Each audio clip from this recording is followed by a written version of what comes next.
Hello and welcome to 5-Minute Math. Today we are looking at the 7th grade concept of simple and compound probabilities. This is standard 7.6i in the great state of Texas, and we are using item number 26 off the 2022 released STAAR test. If you have not done so already, please go ahead and take a moment to pause the video, work this problem out on your own, unpause it, and we will look at our answers together.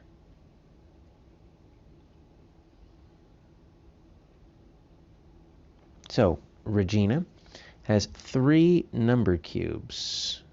Each of the faces are numbered from 1 to 6. All right, so they're just basic dice. All right, so we're going to draw some number cubes here just to kind of give us a visual representation. All right, so we got 3 of them. What are we going to do? She's going to roll each number cube just one time. All right. So there we go, and we're going to number them. Let's just say 1, 2, 3. And obviously the other faces are hidden, but we've at least got a nice visual here. So she's going to roll each number cube one time. What is the probability that all 3 number cubes will land on an odd number? Oh, that's a good one. All right, so this is definitely a compound probability. It's not simple.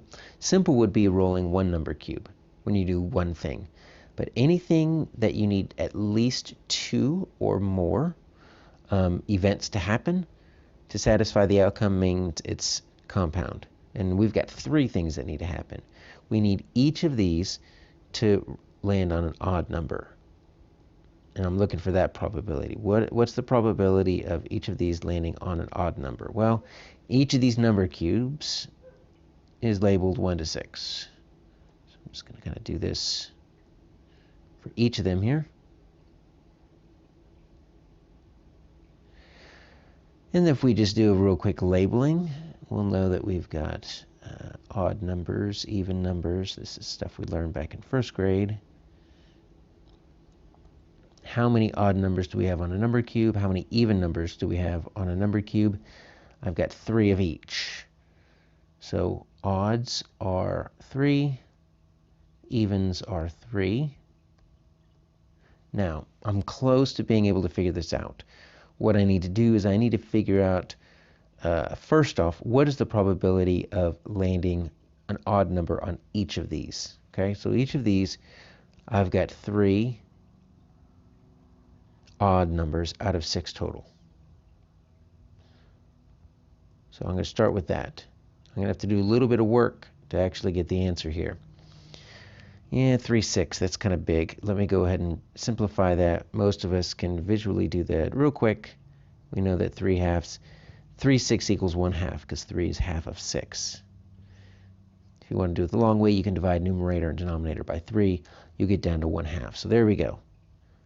So I've got a 1 out of 2 chance on each of these number cubes, which makes sense. Half of the numbers are odd, half of the numbers are even. What do I do with this? Because I'm looking at my 1 half right here at f. Let me just tell you right now, that's incorrect because we haven't done anything with these numbers. Half would be the correct answer if this was a simple probability, rolling just 1 number cube, then we're good. But what do we do with these? When you have a compound probability, here's the trick. You need to find the probability of each of the simple events that combine together to make that compound probability, and you multiply them. Always multiply them. So I'm going to take my 1 half. I'm going to multiply that by 1 half. I'm going to multiply that. You just string them all together. String all 3 together. 1 half times 1 half times 1 half. When you multiply fractions, you multiply straight across. 1 times 1 times 1 is 1. 2 times 2 is 4. 4 times 2 is 8. So we're going to get 1/8. Now, you could probably see how we got 1/6. If you were to add instead, you would get 1/6, even if you added incorrectly, because obviously when you do 2 plus 2 plus 2, you don't do that. So I'm not sure. You'd have to multiply the top, add the bottom to get that. That's kind of a weird one. And then I'm not really sure where the 1/3 comes from. Maybe there's 3 different dice. But that's kind of a weird one as well. Our answer here is J.